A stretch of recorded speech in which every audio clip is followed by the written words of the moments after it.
Hello दोस्तों, आज हम HD इंग्लिश क्लासेज में आपका स्वागत करते हैं और आज आपका बहुत महत्वपूर्ण चैप्टर नॉन फिनाइट्स, जो ज़्यादातर बच्चों के समझ में नहीं आता है और कहते हैं कि नॉन फिनाइट्स क्या है सर। तो आज हम इस महत्वपूर्ण चैप्टर को क्लियर करेंगे।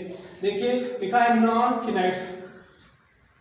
चलिए दोस्तों, आज नॉन फिनाइट्स सबसे पहले यह जानना है कि जो वर्ब हैं वो वर्ब के दो पार्ट होते हैं, वर्ब दो प्रकार के होते हैं। एक तो फिनाइट को कहते हैं निश्चित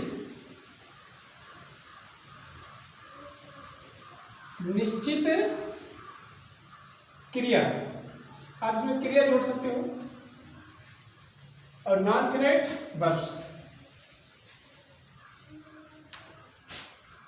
निश्चित क्रिया, और जब नॉन फिनाइट्स है तो अनिश्चित क्रिया।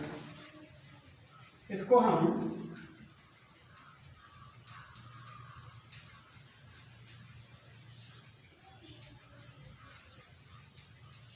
अब बात यह है कि ये जो फिनाइट वर्ब है ये टेंस के अनुसार आती है, हमेशा सेंटेंस में टेंस के अनुसार आएगी और सब्जेक्ट के बाद में आएगी। इसका प्रभाव हमेशा सब्जेक्ट पर होता है।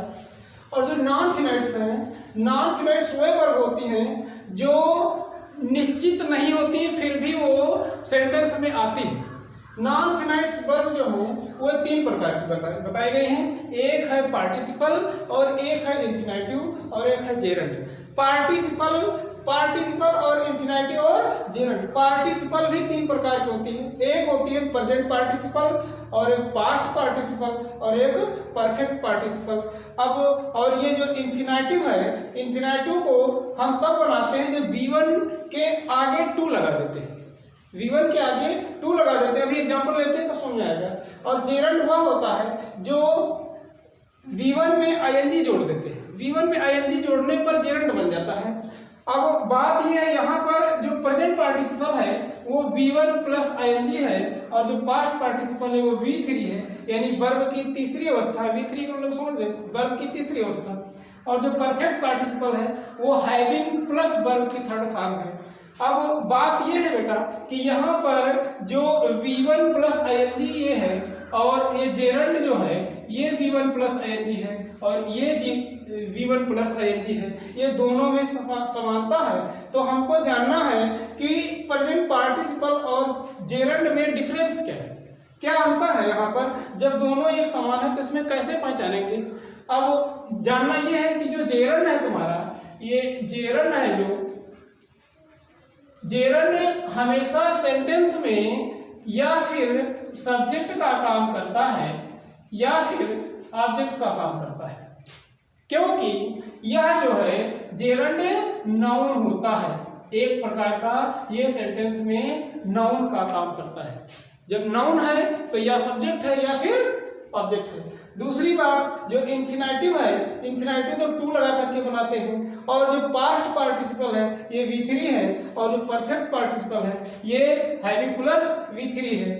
अब यहाँ पर जो प्रेजेंट पार्टिसिपल है इसके और इसके बीच में डिफरेंस जानना है। तो V1 प्लस ING जो प्रेजेंट पार्टिसिपल है ये प्रेजेंट पार्टिसिपल ये V1 प्लस ING है यह, और इसमें ये जो है ये नाउन का काम करता है, और यह एडजेक्टिव का काम करता है। ठीक है बेटा। एडजेक्टिव वह शब्द होता है जो नाउन या प्रोनाउन को क्वालिफाइज करता है। एडजेक्टिव वह शब्द है जो नाउन या प्रोनाउन को क्वालिफाइज करता है। तो हमको डिफरेंस ये जानना है कि जेरंड हमेशा सब्जेक्ट का काम करता है या ऑब्जेक्ट काम करता है, अर्थात यह नाउन होता है, और जो प्रेजेंट पार्टिसिपल है वह एडजेक्टिव का काम करता है। एडजेक्टिव वह होता है जो हमेशा नाउन के पहले आता है। एडजेक्टिव, अधिकतर एडजेक्टिव ऐसे हैं जो नाउन के पहले आते हैं। तो हमें कुछ एग्जांपल लेना है। जैसे प्रेजेंट पार्टिसिपल का प्रयोग करेंगे, I, he, saw a crying boy। ही सा ए क्राइम बॉय, उसने क्या देखा, एक चिल्लाते हुए लड़के को देखा। ये बॉय बेटा आपका नाउन है और नाउन के आगे क्राइम लिखा है, अर्थात नाउन के जो आगे शब्द है ये क्या है, एडजेक्टिव है। आईएनजी फॉर्म दिख रहा है, आईएनजी फॉर्म मतलब ये यह भी हो सकता है और यह भी हो सकता है, लेकिन ये नाउन है तो नाउन के आगे है इसलिए यह एडजेक्टिव है, इसलिए हम कह सकते हैं कि यह प्रेजेंट पार्टिसिपल है। जेरंड, जेरंड को देखते हैं।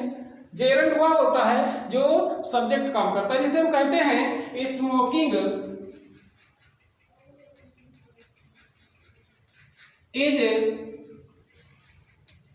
Injurious to health. Smoking is injurious to health. Smoking यहां पर क्या है, ये वर्ब है, ये इज क्या है, वर्ब है, और स्मोकिंग क्या है, इज के पहले अर्थात वर्ब के पहले, तो ये क्या हुआ, सब्जेक्ट हुआ, अर्थात ये जेरंड है। इसमें स्मोक में आईएनजी जोड़ दिया गया है, स्मोकिंग हो गया है, इसका मतलब यह सब्जेक्ट का काम कर रहा है। तो जो जेरंड होता है वह बेटा सब्जेक्ट होगा या फिर ऑब्जेक्ट होगा, अर्थात जेरंड क्या काम करेगा, नाउन का, और जो ये प्रेजेंट पार्टिसिपल है और ये जो है एडजेक्टिव का काम करेगा। Thank you.